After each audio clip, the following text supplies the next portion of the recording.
Well, it's really good to see both of you.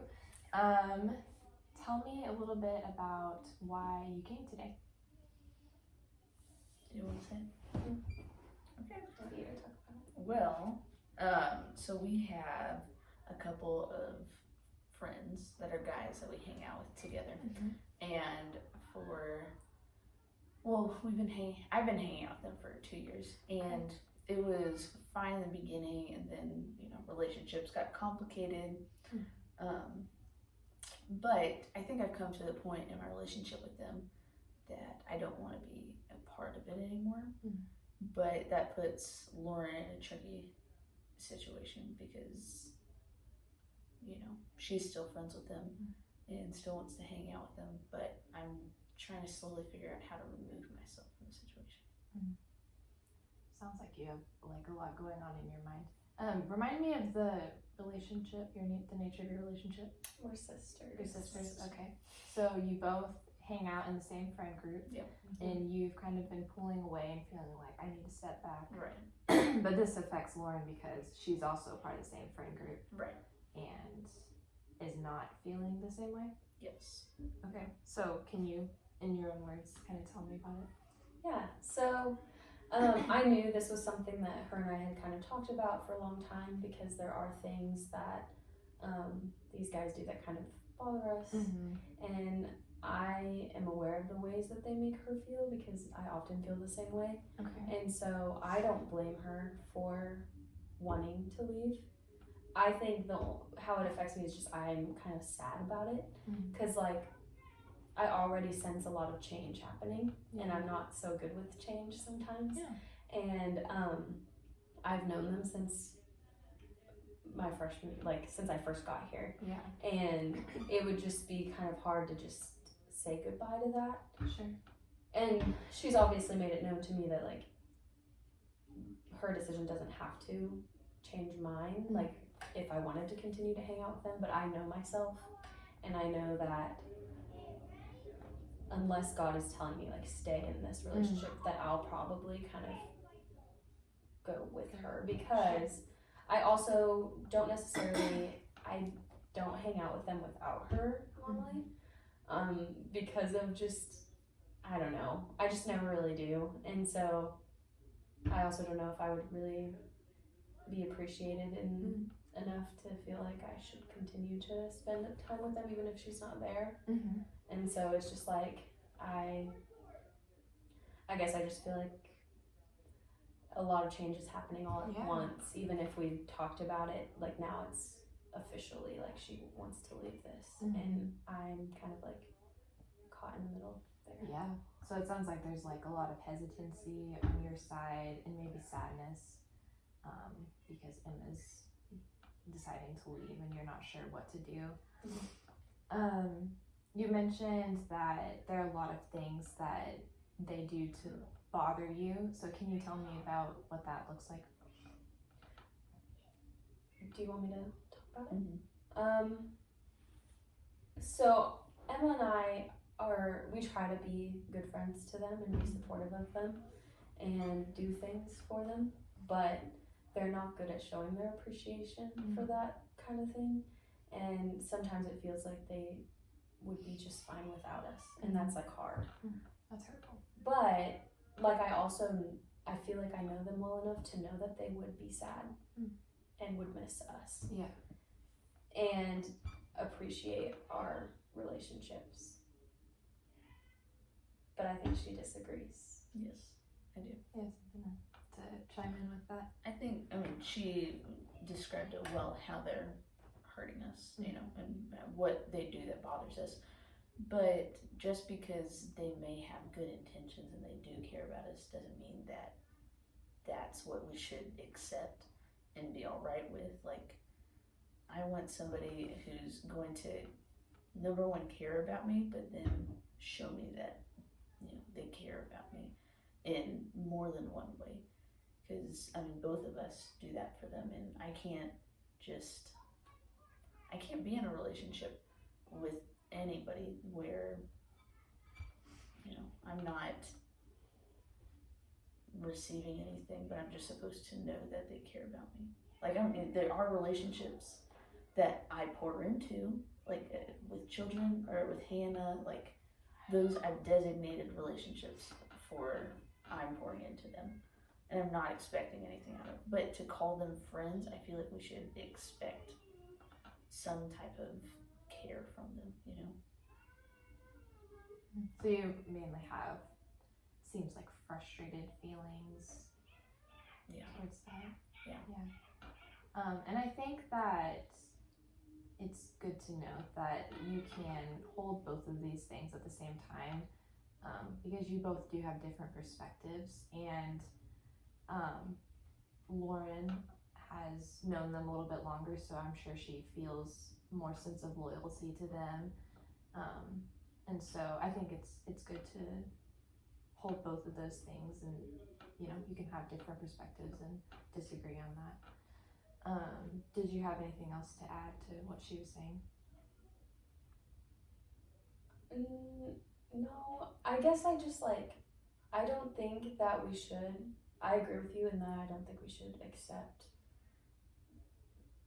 that and not have them work on changing, but I know that they're oblivious to this new decision and how exactly you're feeling, and part of me, I understand why you aren't wanting to do this, but a part of me wishes that you would talk to them about all these things before just saying I'm done.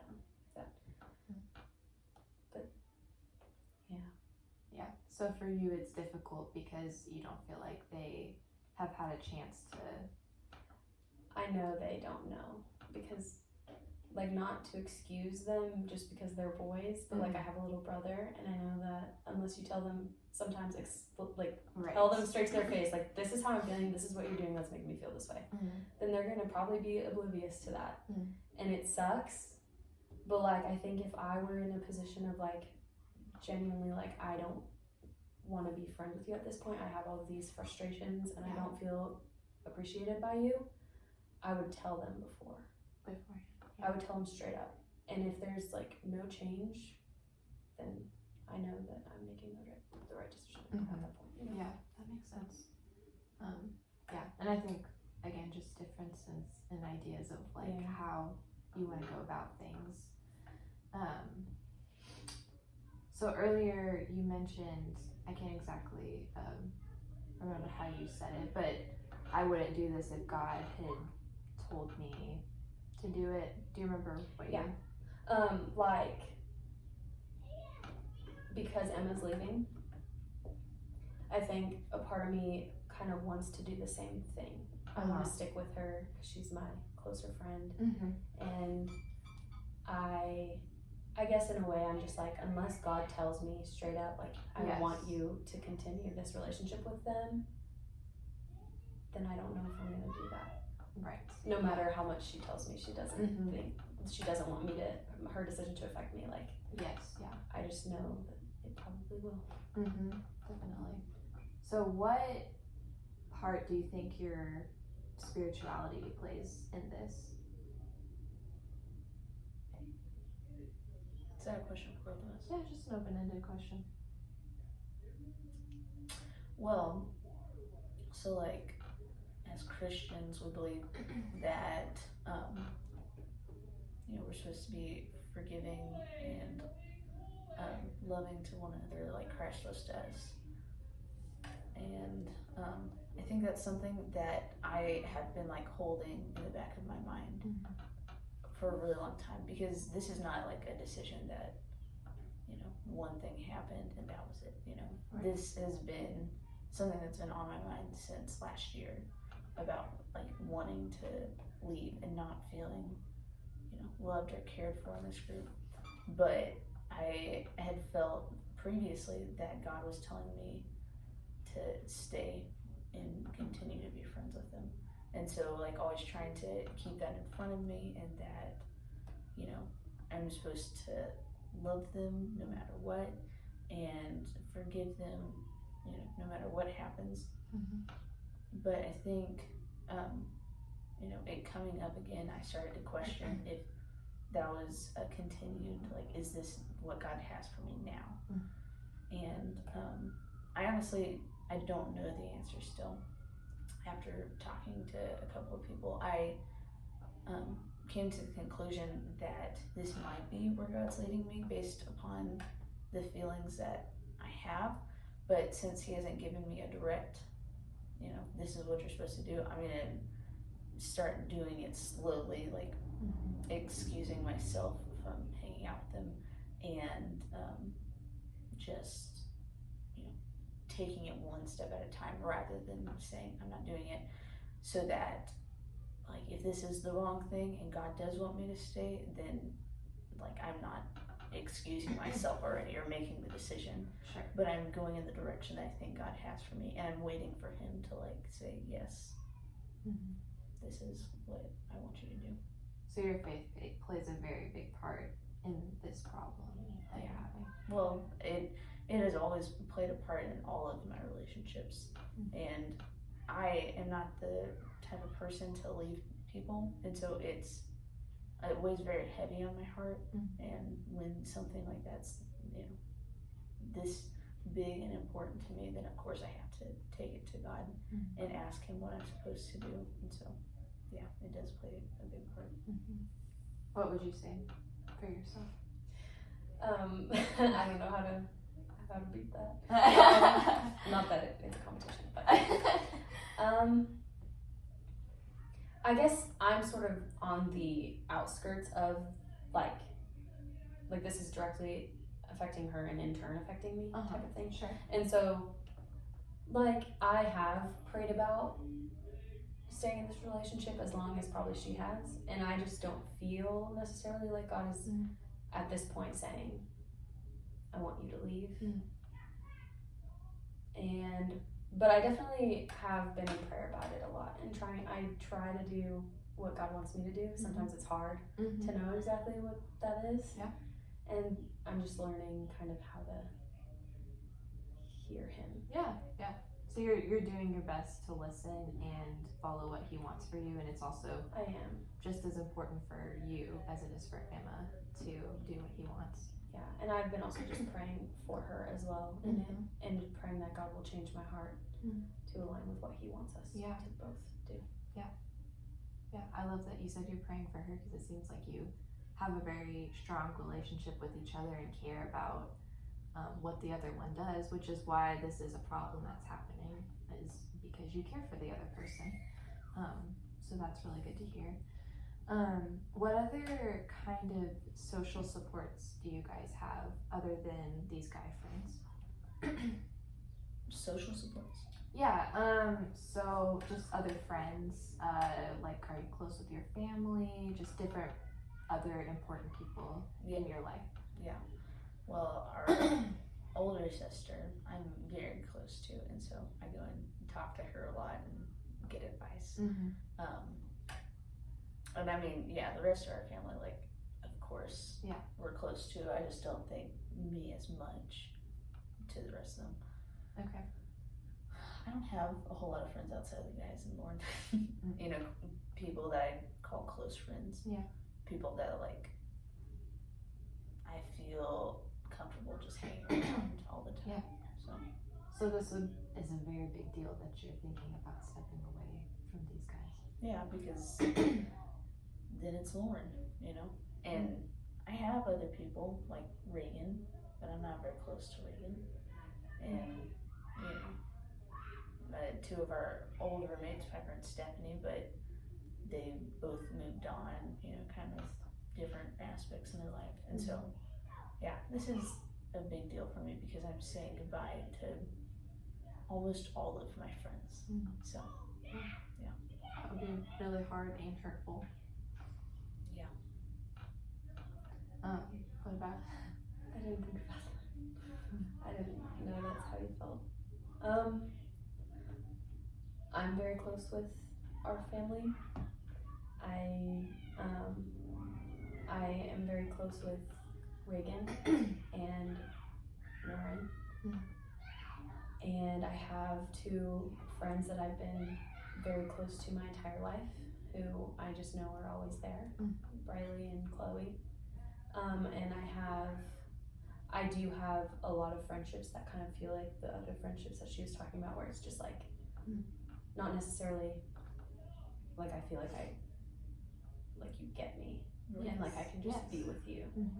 I have a lot of those, but I do feel like I do have a good amount of support from just people I'm very close to. Like who are those people that you feel like you're really close to? Chloe, Briley, Reagan, Lauren. Oh, Emma, those people. you. Oh, okay. Well, not you. Who are you?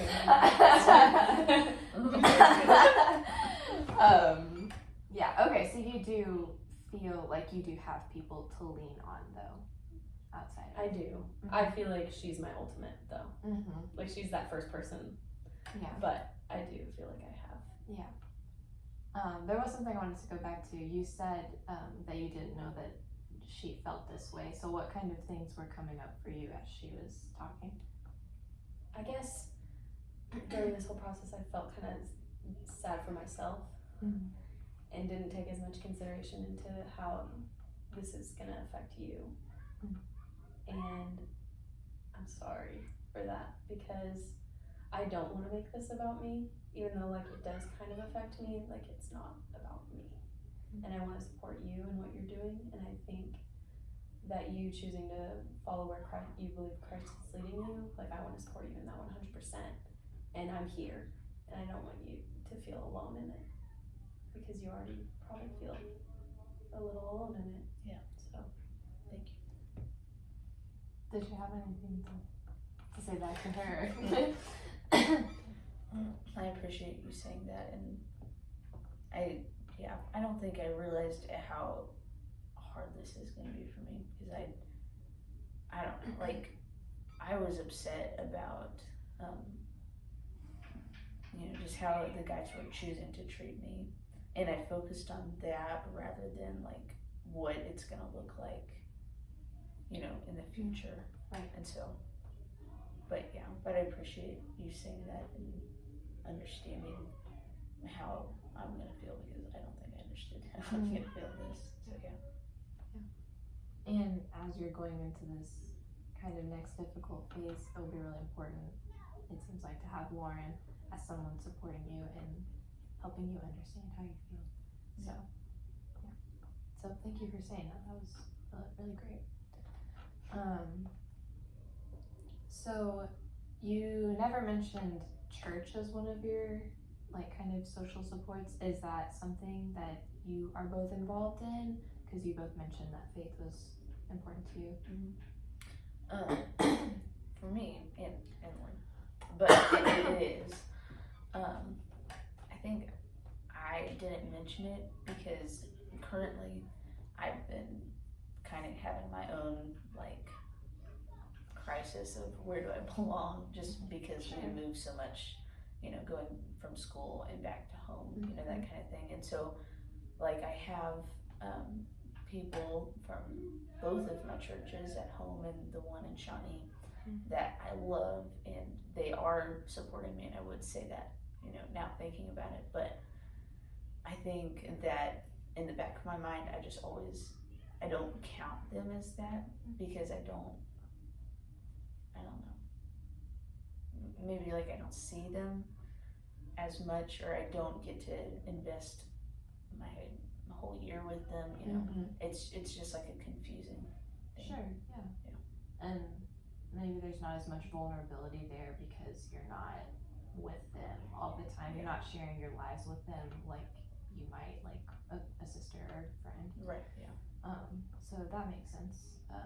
They're more of casual friends, maybe. Yeah. I mean, there are a few that I have grown closer to because, I've gone to, well, especially the church in Shawnee, like I've grown closer to a lot of people and developed those relationships. But it always feels like once I come back at the end of the summer, like I've lost a lot of what I've worked towards the whole rest of the year. So, that would be really difficult to go back and forth all the time and not feeling like you can continue the progress that you've had. So that makes sense to me. what about you? Do you go to church somewhere? Or? Yes, I go to church here and I go to church in Salina. I do have good relationships with people in Salina, but it's also like that church is growing really quickly, and I'm here for most of the time. And so when I go home, sometimes I'm like, who are all these strangers? I wish I could go back to my home here in Shawnee. And then I'm like afraid because I'm gonna be going back there, but that's another story.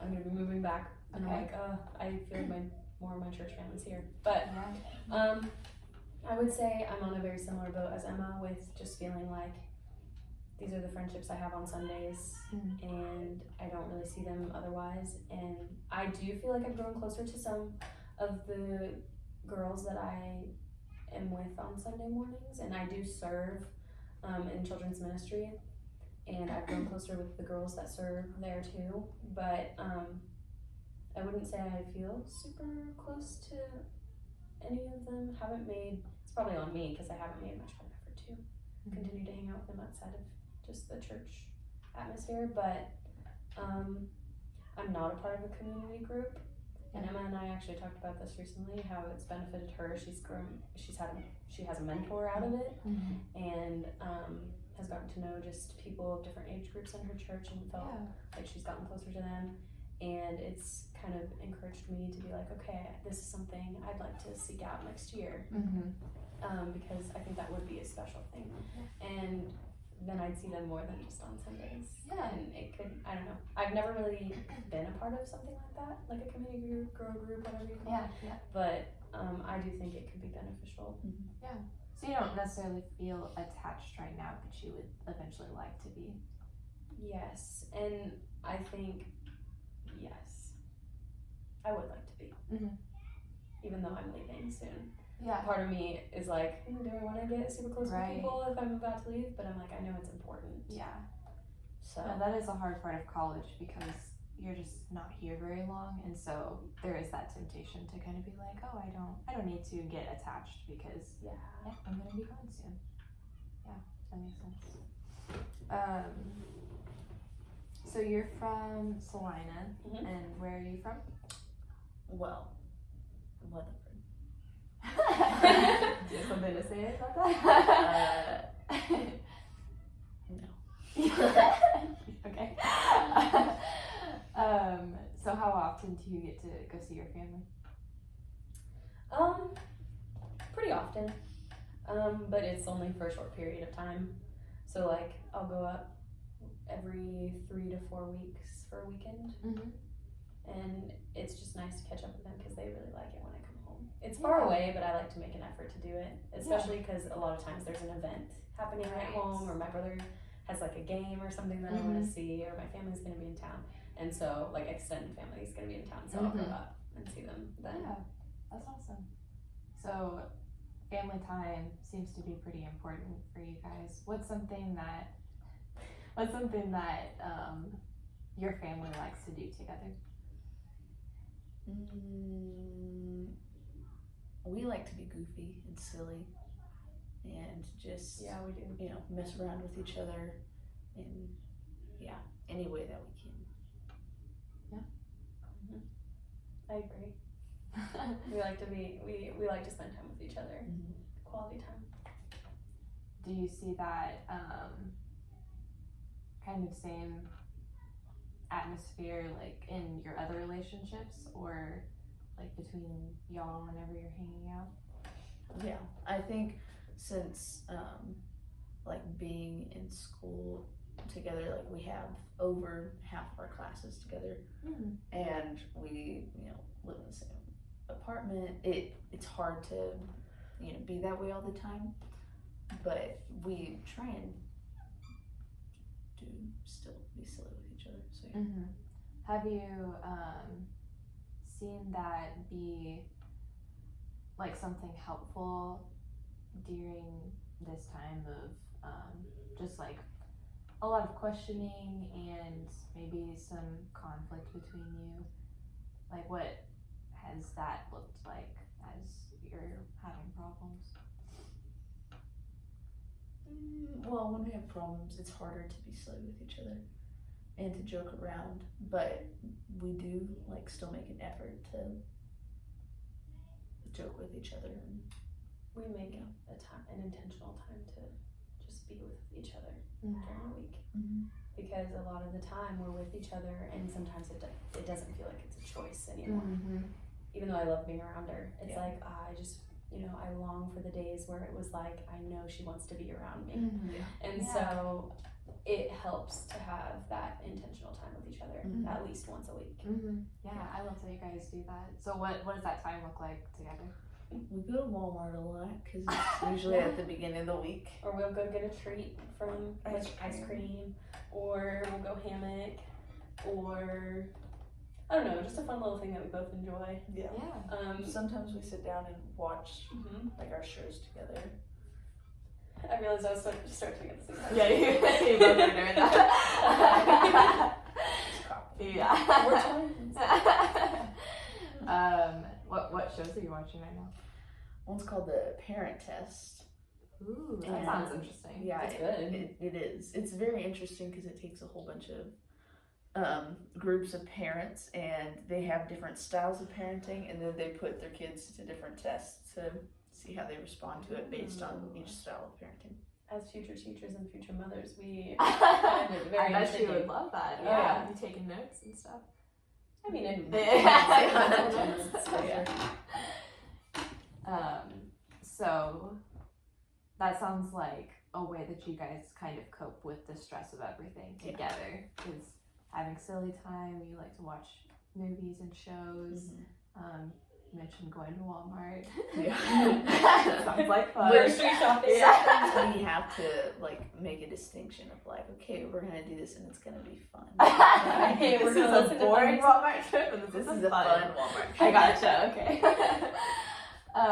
So what are some different ways that you guys cope with the stress, like separate, like on your own? Like the stress of our relationship, or just the stress Just of life? yeah, just when different stresses come up. Maybe more recently, the guy's problem. Yeah. What really helps me is like talking to other people out, like just about it and through it, where they ask me a lot of questions, because a lot of the times I don't think through, all of the emotions and feelings that I have. I'm just not good at it. Like even if I want to sit down and I'm like, I'm going to understand how I'm feeling this, like I can't do it without somebody else there. And so I cope by having somebody else talk to me about it. Do you have anything? I'm really bad about it. I'll either say too much and like not be able to shut up about it, but that takes an effort for the person I'm talking to get it out of me. She knows me well enough to know that It does I still need take I need prodding in Yeah. order to talk about things like that. But then sometimes it's like so overwhelming in my head that it like takes a long time to get out. That makes sense. So you're kind of ruminating a little bit before you feel like you can say anything. Yeah, or I'm avoiding thinking about it at all. Okay. That's And what so I'm then you Trying don't to have numb it the in a thoughts. way, and even. then I'll just be putting all the thoughts together when I say them out loud. Okay. Does Yeah. that make sense? That does make sense. Yeah. So what kind of ways do you typically numb? That I'm stressed out. Yeah. Just well, I was thinking like when people like to numb themselves, they do different things to distract themselves. So. Yes. Sleep. That's like my excuse a lot of the time. It's like, oh, I'm just tired. I'll sleep it off. Yeah. Just tired right now. That's why my emotions are high. I'll be okay in the morning. Or I'll be okay after a little nap. But it's also it's a bad habit that I had when I was depressed. Is I'd be like, I have too many thoughts going on. I'm gonna go to sleep, dream them away. Yeah. Because that was the time that I could shut my mind off completely. Right. And so that's what I'll use a lot as an excuse. Or I'll just be super high anxiety about everything around me.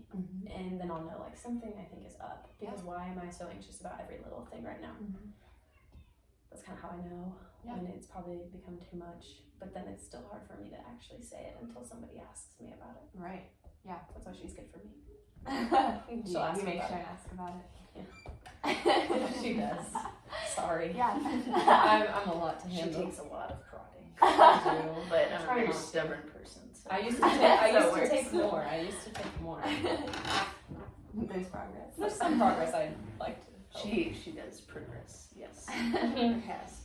No, I think that sleep is a very common way of numbing. Yeah, because you just shut your brain off and then you don't have to worry about all of the emotions or talking to anybody about it. So you did mention some depression. Did you ever take like medication for that or go see a therapist or? Yes, I am actually still on Prozac. Okay. For anxiety mostly at this Okay. point, but I started it when I was very depressed. And then I have seen a therapist in the past. I don't see her anymore. Okay. How did that go? See? It was good. At the time, I was kind of forced to go because I had, it's a long story, but I had a chronic illness and it was a part of my healing plan that the doctors gave me. They were like, you Okay. have to go see a counselor.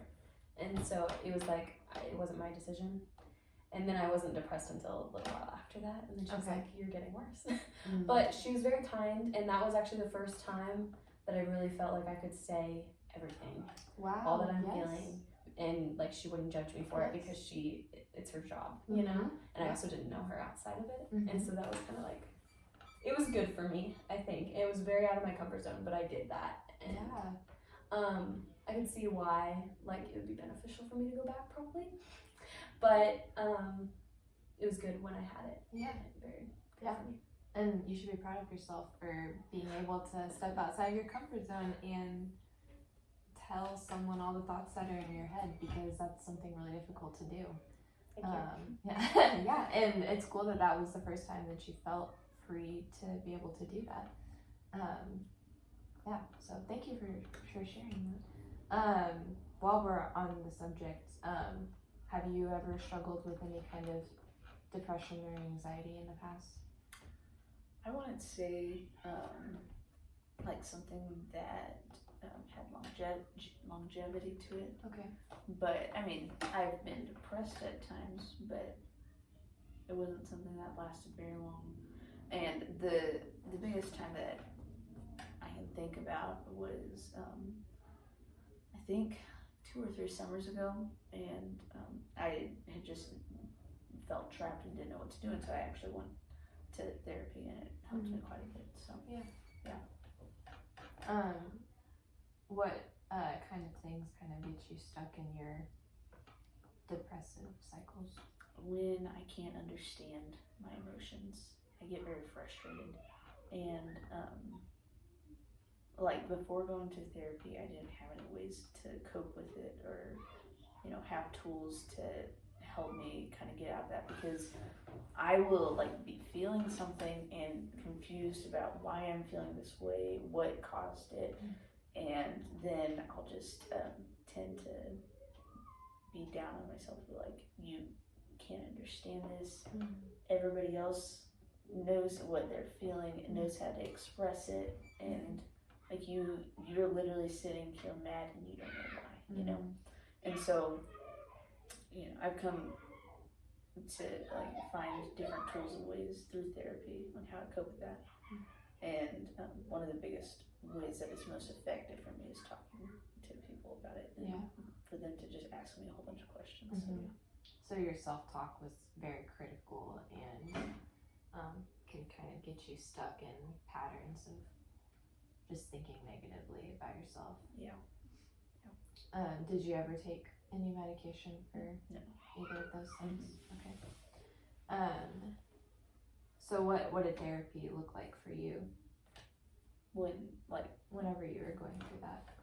Like how was that? Well, I mean, I really enjoyed going to therapy, and it's funny because, like, while I was going, I remember going every day, or every week, and every week I felt like I didn't do a lot, but you know, after going for 12 sessions, I was like, oh my gosh, like I'm completely different now in the way that I Yeah. approach this, and so it was a very encouraging thing for me, and I came out of it with just a lot of new tools that I have been practicing and I had found effective, and I felt very encouraged coming Yeah. out of it. So, Yeah, what a great feeling to dedicate yourself to something, and even though it may seem like gradual and slow change, or maybe nothing's happening, Yeah. but to get to the end and be like, look at everything that I've done and all the hard work I've done. So, Yeah, it was very encouraging. So. yeah, I love that you both have had positive experiences with therapy already. That is awesome. Yeah. Did you previously know kind of about Lauren's her mental health stuff? Yes, yeah, we've talked about it quite a bit, extensively, just how that time was for her, and it'll come up in different conversations and how she feels today, and so yeah. Mm-hmm. So you guys are able to be a support for each other in that area. So you knew about Emma's things as well. Yeah, and I've tried to practice at least doing the questioning for her. I'm not the best at it, but I'm trying. Yeah, no, I love that you were able to identify a need that you had, and then you're trying to meet that need. So that is very healing in relationships. So that is great that you guys are already doing that. We got a little sidetracked. I was asking about ways that you. Where did I start with this? I know I was asking you about how you numb. Are there ways that you kind of try and avoid situations, or do you have just a different approach to problems? It honestly depends on how I feel. Okay. Sometimes I'm very confrontational about it, and she hates it because I think she tends to not be confrontational about it. But I've grown up, well, with my mom specifically, she's just very passive, passive aggressive when it comes to things, and I think I've taken on that trait at times. And so it's like a constant battle of me wanting to confront the problem, because that's who I am and what I think is the best way. But then also just at times, like, Lauren won't do the dishes, and so I'll just be like, it's fine, it's whatever, and then I just won't confront it. I think it really depends on how serious the problem is to me, and if I can move past it on my own, so. That makes sense. So you mentioned your mom. Is your dad similar in that way, or is he different from your mom in the passive aggressiveness? I honestly don't know, because, like, he's not aggressive like my mom is, and I wouldn't say he's passive. Maybe he is passive. Like, he doesn't like to, like, look at the situation and dwell there. Like, he likes to move on from it, but a lot that isn't resolved because of it. But it's not like he's like, man, I wish that this would change. Like, he just says, okay, what's the next step? Let's go and take it from there. Sure. So do you see any of that influencing the way that you handle conflict? Yes. Just, like, always trying to get to the next step of, like, where we can be okay together. I think that's a great, thing to have, but there also has to be that confrontation there to mend, or else, you just start to hold a lot of things against one another. Yeah, bitterness. Yeah. Yeah, you definitely do need a balance. You're right. So in what ways have your parents affected your conflict kind of management and skills?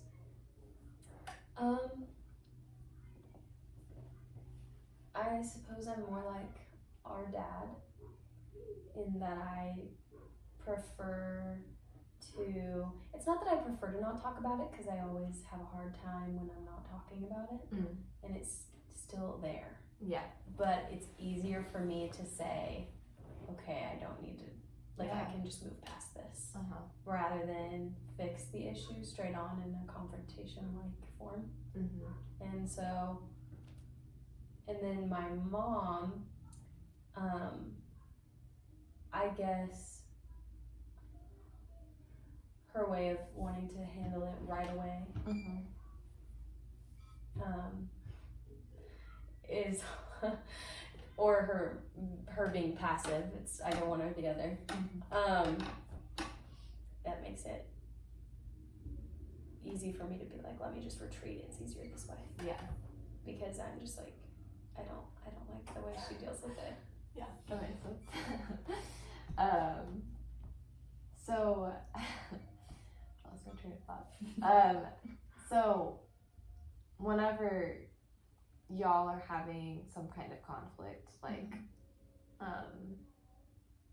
I mean, so like with the guys bringing this up, how does that typically go when you're talking about it, or need to bring something up about it?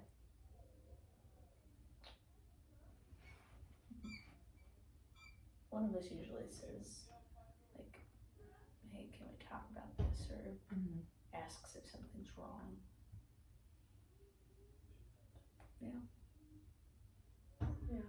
Is there avoidance there, or is it There very can be. strong It's- confrontation? Like, how does it usually? I wouldn't say we're always avoidant of it. I'd say we do a pretty good job at this point in our relationship to say, something's wrong, let's talk about it right now. I'd say I'm better at that with you than I am with anybody else. So I'd like to say that we don't just kind of beat around the bush very often, and if we do, we resolve it that day at some point. So like with this, we talked about it a lot.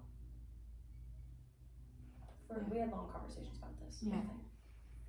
We don't ever go to sleep with anything unsettled. No, which is not what I'm used to.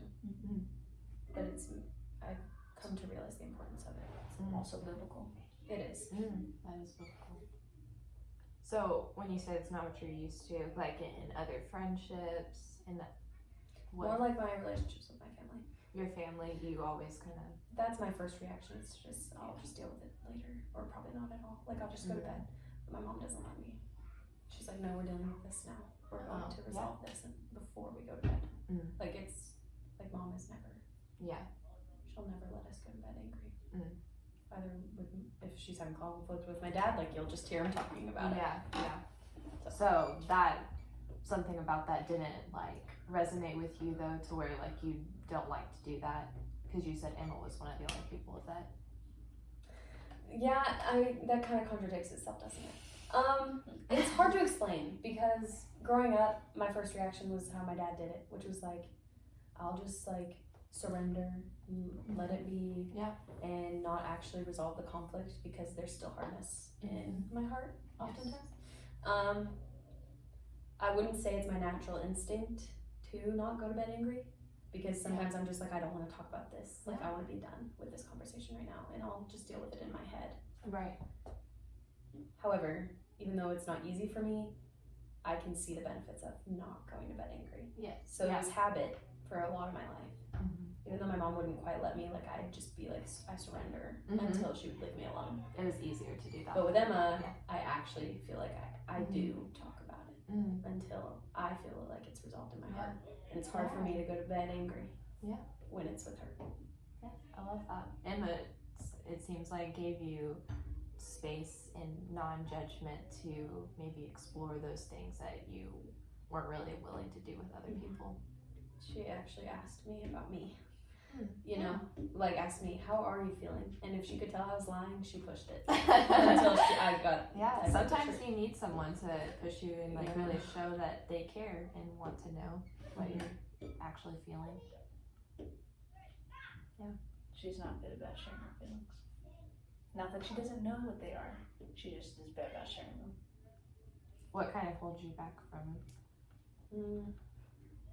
I'm very much a people pleaser at heart, and if I can just surrender my feelings to make someone else feel like they're like everything's fine, then I guess that's my first instinct, is to just be like, my feelings don't quite matter as much as theirs do. Like, I want them to talk about theirs, but I don't really want to do the same. Mhm. Or I'm afraid of judgment. Yeah. Like if I feel like my hurt is due to sin, then I'm like, I don't want them to see the real me because then they won't like me anymore. Or they'll judge me for how I'm really feeling. Or Yeah. they'll think I'm selfish for Yeah. saying anything. Right. So in some instances, it's maybe more of a selfless thing of like, I think this other person is really important and they deserve to like have their feelings shared. But then maybe in other instances, it's more about fear of not. Yeah, it's very much a mix of both. And like my whole life, it's like, oh yeah, I'm doing the right thing. I'm being more humble or whatever, but just not talking about what I'm feeling. But I've realized that there is sin in that because a lot of it is rooted in fear Yeah. and just not being willing to share about myself. Those are great realizations to have. Do you struggle or relate to any of those kind of thoughts? Of fear? Just in relationships of sharing. I mean, yes, but kind of in a different way. When, I don't know if it's fear as much as like I don't believe that people will listen to me and care about what I'm going to say. And so I choose not to say it. And it's not out of like, oh, I'm going to put them first. It's like, I'm going to protect my heart and just not say anything. Because I mean, I just feel very deep down that I know that they're not going to listen to me. And I think when somebody has, you know, even shown that to me for one time, then I'm like, okay, now I know not to do that again. So yeah, for you it's more of a protective thing. Rather than what are they going to think of me, or, you know, how are they going to perceive me if I choose to talk about my problems instead of listening to them.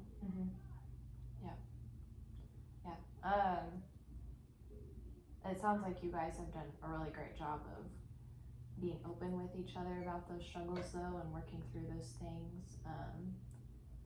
There wasn't really much of anything said that you guys had not already had a conversation about it, so I love the over communication.